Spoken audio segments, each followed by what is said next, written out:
we're so blessed with a bounty of fresh local food. Food issues are important to everyone in the Okanagan and BC, and even city slickers who don't grow their own food are aware that food isn't grown in supermarkets or health food stores. It's grown on farmland, and the closer it's grown to where it's sourced, the more fresh and nutritious it is, right?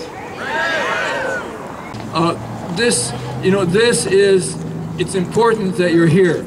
And there are two issues, and the two issues go hand in hand.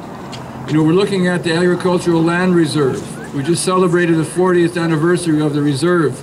I was at a meeting similar to this in Nelson last Friday night, a week ago, and we had over 200 people out that were there to demonstrate their support for the ALR as it currently exists. One of them was Corky Evans, our former Minister of Agriculture.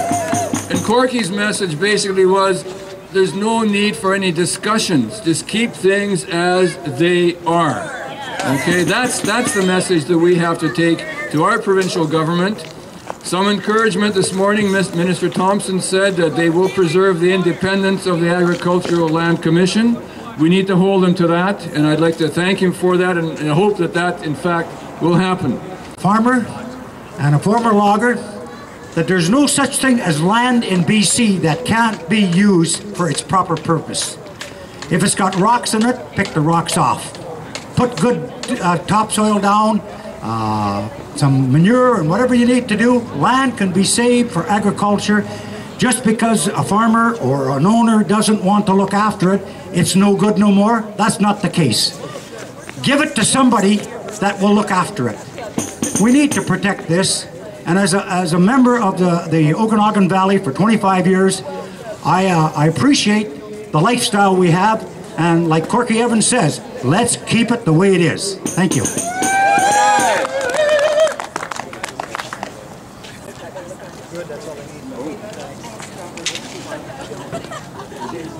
Hello there, my name is Lori, and I want to thank Heidi for putting on this rally today. Right on. I'm the organizer of the March Against Monsanto, and I think we can continue Heidi's campaign by all joining this on May the 24th. It's a worldwide event. Over 500 cities, 50 countries around the world, and you can join it on Facebook or Castanet, March Against Monsanto Kelowna. Thank you, Heidi. Right on. See you there. We can continue this fight. Right on.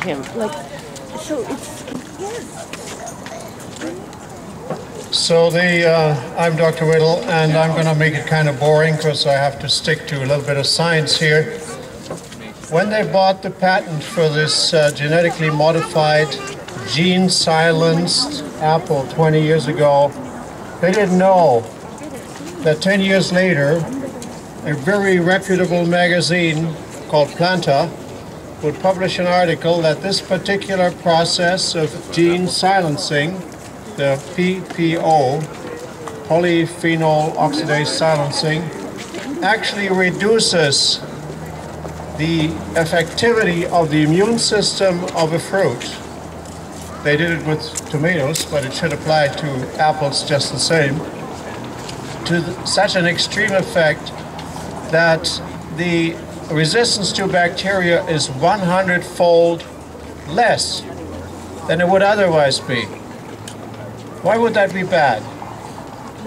Well, it means in order to bring that kind of product to market, you will likely have to spray the living daylights out of it with fungicides and pesticides and you name it, just so that it doesn't have all kinds of brown spots on it and decay while it's still on the tree. Is that going to be a healthy product? As a medical doctor, I know how important it is to have a functioning immune system, because if your immune system doesn't function, what happens? The minor infections will do you in.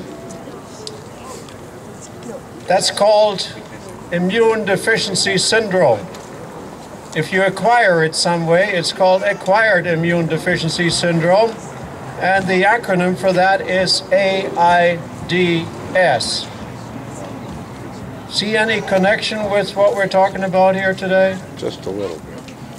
Well, that apple isn't gonna be very fit immunologically speaking. As a matter of fact, that apple will most likely be an immunological cripple. Can any of this rub off on other apples? Carter was asked by CBC Radio what he would do to stop the spread by the bees. He actually said this, and I heard it with my own ears, and any fourth grader would have laughed him out of town. But he actually said he would grow hedges around his orchards. Gene silencing is a not so harmless procedure as they like to make it sound. In order to achieve this goal, they have to put antibiotic-resistant genes into that apple. They have to put a viral gene in there, and they have to put a terminator sequence in there as well. How do you like eating that kind of stuff? On top of that, there's a theoretical possibility, maybe 1 in a million, but even that would be too much, that this could rub off not just on other apple trees, but on mammals that eat this. Gene silencing is not a clean procedure, and it's what the biologists say promiscuous. It can jump the species barrier. Now, whether this is going to happen with the apple, I don't know. But I don't like the fact that it could possibly happen.